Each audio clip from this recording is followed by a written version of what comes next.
अच्छा, और एक क्वेश्चन देख लो। y is equal to root X minus four. यहाँ पे क्या दिया गया है ना, रूट एक्स जो रूट ओवर साइन है वो 4 पे नहीं है, सिर्फ एक्स के ऊपर रूट ओवर है। ठीक है, कोई बात नहीं। तो x का वैल्यू क्या क्या हो सकता है, कोई भी एक पॉजिटिव नंबर हो सकता है, x greater than equal to zero. इसीलिए डोमेन है तुम्हारा जीरो टू इंफिनिटी, क्योंकि डोमेन इज x का वैल्यू। और रेंज यहाँ पे क्या आएगा, तुम देखो। यहाँ पे मान लो मैंने जीरो डाल दिया, तो इसका लोएस्ट वैल्यू कितना आ सकता है, -4, क्योंकि डोमेन का लोएस्ट वैल्यू है जीरो। अगर मैंने यहाँ पे जीरो डाल दिया तो ये -4। उसके बाद अगर मैंने मान लो 4 डाल दिया तो ये जीरो, यानी कि -4 से ये धीरे धीरे इंक्रीज करता हुआ चलेगा। -4 से ये धीरे धीरे इंक्रीज करता हुआ इंफिनिटी की तरह चलेगा। तो ये क्वेश्चन में रेंज आ जाएगा तुम्हारा -4 टू इंफिनिटी। उसी तरह ये क्वेश्चन देखो, x³ - 8 का रूट ओवर। तो अब ये देखो, पहली बात तो ये x³ - 8 greater than equal to zero. अब इसको हमें, जैसे हम स्क्वायर फंक्शन को ब्रेक किए थे, अब हम क्यूबिक फंक्शन को ब्रेक करेंगे। तो cubic A cube minus B cube का ब्रेकिंग फॉर्मूला है a - b whole into A square plus A B plus B square. इसी को हम इसी पैटर्न में लिख लिए। तो और ये भी एक बात मैंने पढ़ाऊंगा कहाँ पे, इनइक्वालिटी चैप्टर में। ये तुम देखो, ये जो एक क्वाड्रेटिक आ गया, इसको तुम ब्रेक कर सकते हो, ब्रेक करके लिख सकते हो, बट इसका पहले हम डी निकाल लेंगे। डी मतलब डिस्क्रिमिनेंट, यानी कि b² - 4ac। ये 11th क्लास में शायद आ सकता है, नहीं भी आ सकता है, फिर भी स्लाइड में लिखा गया है, लेकिन जेई के लिए एक प्रिलिमिनरी डिस्कशन है, तो ये क्वेश्चन देख लो। तो अगर डी, वहां पे कुछ रूल्स मैं बताऊंगा, अभी तक के लिए तुम बस इतना याद रखो कि ये जो डी है b² - 4ac, किसी भी क्वाड्रेटिक इक्वेशन में अगर ये डी नेगेटिव हो जाता है तो ये टर्म, यानी कि कुछ भी वैल्यू तुम एक्स का ले लो, ये वाला जो टर्म तुम्हारा हमेशा पॉजिटिव आएगा। ये एक रूल है। तो डी यहां पर कितना आएगा, b², यानी कि 4 माइनस 4ac, यानी कि 4 इंटू 4 16, 4 माइनस 16 यानी कि -12। तो डी हमारा नेगेटिव आता है, तो ये सिंपली एक पॉजिटिव टर्म आएगा। तो यहां पर हमने प्रीवियस क्वेश्चन में जैसे देखा था कि मैंने एक माइनस अगर मल्टीप्लाई करता हूं तो इनइक्वालिटी का साइन चेंज हो जाता है। मान लो यहां पर मैंने +3 मल्टीप्लाई किया, कोई भी एक प्लस नंबर मल्टीप्लाई किया, तो ये क्या हो जाएगा, 3 whole into 9 minus X square greater than equal to 3 into zero. तो प्लस साइन जब हम दोनों साइड तरफ या फिर कोई प्लस वाला नंबर हम मल्टीप्लाई करते हैं, तो इनइक्वालिटी साइन में कोई फर्क नहीं पड़ता। ठीक है, अच्छा। तो अब ये देखो, क्योंकि ये एक पॉजिटिव नंबर है, तो मैं इसको क्या कर सकता हूं ना, यहां पर मल्टीप्लाई कर सकता हूं, और 1/this is a positive number, 1/this expression is a positive number. So मैं इसको दोनों तरफ मल्टीप्लाई कर सकता हूं, तो इनइक्वालिटी साइन में कोई फर्क नहीं पड़ेगा। यानी कि मेरा ऑब्जेक्टिव है इसको हटाना, तो 1/x² + 2x + 4 मैं दोनों तरफ मल्टीप्लाई कर सकता हूं, क्योंकि ये एक पॉजिटिव नंबर है, मुझे इसका साइन पता है। तो अब ये अगर कैंसिल हो गया, अब बचा क्या ना, x-2। तो अब x-2 greater than equal to 0 हो गया। तो अगर ये ग्रेटर देन इक्वल टू 0 हो गया तो डोमेन क्या हो गया ना, 2 टू इंफिनिटी तक। और यहां पर अगर तुम 2 डालते हो तो रेंज आ जाएगा कितना, 0। तो इसीलिए 0 से इंफिनिटी तक इसका रेंज हो सकता है।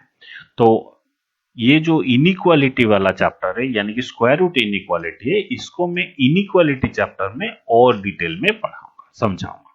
ठीक है, अच्छा। अब क्या करो ना, अब थोड़ा आगे चलो। ये कैटेगरी ऑफ फंक्शन है, इसको बोलते हैं हम एक्सपोनेंशियल फंक्शन। एक्सपोनेंशियल फंक्शन क्या होता है ना, इसका एक्सप्रेशन ये है कि y = a⁴x। जहां पे ये a तुम्हारा क्या होगा ना, a कोई भी एक नंबर होगा, और इसका कंडीशन क्या है ना, a तुम्हारा एक पॉजिटिव नंबर होगा और a 1 नहीं होगा, यानी कि a greater than 0 and a can not be equal to 1। तो इसका ग्राफ बनाने के लिए मैंने ये सब किया है। तो इसका ग्राफ सिंपल एज दैट। अब x का वैल्यू क्या होगा ना, x यानी कि domain of the function can be any real number. हम पॉजिटिव डाल सकते हैं, नेगेटिव डाल सकते हैं, 0 डाल सकते हैं, कुछ भी डाल सकते हैं।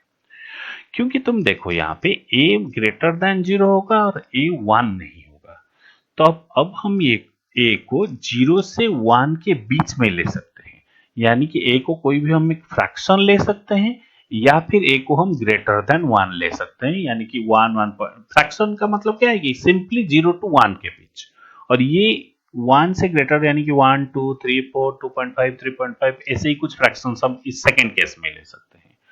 दोनों केस हम क्यों कर रहे हैं, क्योंकि अगर हम दो और इसी तरह का एक ए का वैल्यू 0 से 1 के बीच में लेते हैं और एक ए का वैल्यू हम ग्रेटर देन 1 लेते हैं, तो दोनों केस में ग्राफ में फर्क पड़ेगा, यानी कि वैल्यूज में फर्क आएगा क्या, और ग्राफ के शेप में फर्क आएगा। तो पहले हमने क्या किया ना, ए को ग्रेटर देन 1 ले लिया, तो यहाँ पर मैंने एक टेबल बनाया, तुम देखो एक्स का वैल्यू क्या है ना तुम्हारा, सॉरी ए का वैल्यू क्या है ना 2 है, यानी कि फंक्शन हो गया 2 टू द पावर एक्स, और x का वैल्यू डोमेन है, इसको हमने रियल नंबर ले लिया, यानी कि माइनस इंफिनिटी से प्लस इंफिनिटी ले लिया। 4-5 वैल्यू देकर मैंने इसका पैटर्न ऑब्जर्व किया है। मान लो मैंने x को -2 डाला, तो अगर मैंने x को -2 डाला तो y कितना आएगा 1/4, -1 1/2, 0 1 1 2, ये एक्सप्रेशन 2 4 ऐसे ही करके लुक एट, ये मेरा कहां से कहां तक जाता है, 0 से ग्रेजुअली अगर मैं इसको इस तरफ बढ़ूंगा और तो ये ऑब्वियसली 0 को अप्रोच करेगा और ये वैल्यू मेरा प्लस इंफिनिटी तक जाएगा। तो तुम यहाँ पे ग्राफ देख लो, ये है तुम्हारा ग्रेटर देन 1, जैसे मैं x की वैल्यू नेगेटिव नेगेटिव यानी कि माइनस इंफिनिटी तरह जाता हूँ, ये 0 को अप्रोच करेगा लेकिन 0 नहीं होगा, और जैसे मैं बढ़ बढ़ के जाता हूँ तब ये क्या होगा ना, जाएगा कहां तक, बढ़ के जाएगा यानी कि प्लस इंफिनिटी तक आएगा। उसी तरह द रिवर्स पैटर्न होगा, मान लो मैंने x का a का वैल्यू कोई एक फ्रैक्शन ले लिया, यानी कि a का वैल्यू 0 और 1 के बीच में ले लिया, यहाँ पर 0 less than a less than 1 होना चाहिए, तो फंक्शन मेरा यही है, वही सेम वैल्यू ले लो और find out 1/2 to the power -2 is 4। तो ग्रेजुअली ये क्या होगा ना, हाई वैल्यू यानी कि इंफिनिटी से मेरा 0 तक जाएगा, ये तुम देख लो एक बार, इंफिनिटी से ये ग्रेजुअली 0 तक जाता है, राइट। यहां पर क्रॉसओवर कहां पे होता है ना, देखो x इज इक्वल टू 0 पे in both the cases the value is 1, यानी कि ये वाला मेरा जो पॉइंट है ये है तुम्हारा 1 1 इन y एक्सिस, यानी कि इसका कोऑर्डिनेट होगा 0,1। वही बात यहाँ पर बेस्ट मैंने समझाने के लिए क्लास जब ले रहा था तब लिखा होगा, क्योंकि a का पावर नेगेटिव हो सकता है पॉजिटिव हो सकता है, दोनों केस में a कुछ भी हो सकता है, ये कंडीशन में भी हो सकता है, ये कंडीशन में भी हो सकता है, और a का पावर पॉजिटिव हो सकता है नेगेटिव हो सकता है, लेकिन y हमेशा पॉजिटिव है, देखो कहीं पे भी y नेगेटिव नहीं है, तो इसीलिए इसका रेंज जो है हमारा कहां से कहां तक जाएगा ना, 0 से इंफिनिटी तक, यानी कि इसका वैल्यू नेगेटिव नहीं आ सकता, सही बात है। और एक बात मैंने यहाँ पर शायद समझाने के लिए, तुम अगर यहीं से भी समझ सकते हो, 8 ये एक्चुअली इसके लिए है, a to the power minus infinity, a मेरा क्या है ना 2 to the power minus infinity, और 2 to the power sorry 2 to the power minus infinity, ये वाला तुम देखो इस तरफ अगर हम जाते हैं तो a का पावर माइनस इंफिनिटी मतलब मेरा वैल्यू 0 तक जाएगा, ये लिमिट में बहुत काम आएगा, और a का वैल्यू प्लस इंफिनिटी अगर होगा, a का वैल्यू अगर प्लस इंफिनिटी होगा तो ये हमारा कहां तक जाएगा, ग्रेजुअली इंफिनिटी की तरफ जाएगा। किसी भी एक एग्जांपल ले लो, a का वैल्यू मान लो मेरा क्या है 2 है, तो 2 to the power plus infinity is how much, बहुत ही high value, 2 to the power 2 is 4, 2 to the power 3 is 8, 2 to the power 4 is 16, 5 is 32, तो इसी तरह अगर हम इंफिनिटी की तरफ बढ़ेंगे तो बहुत ही वैल्यू हाई वैल्यू इंफिनिटी आएगा।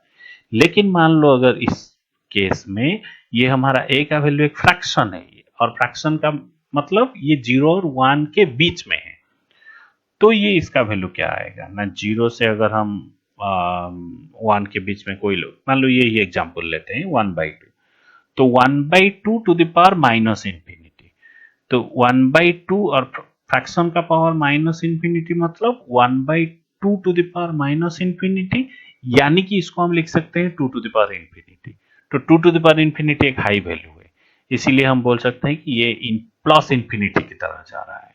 इसी तरह इसका रिवर्स भी जीरो की तरफ जाएगा। यानी कि 1/2 टू द पावर अगर हम कोई भी हाई वैल्यू लेते हैं तो ये इंफिनिटी की तरह नहीं, ये जीरो की तरफ जाएगा। इसीलिए ये तुम्हारा जो लिखा गया है ये इसके लिए लिखा गया है।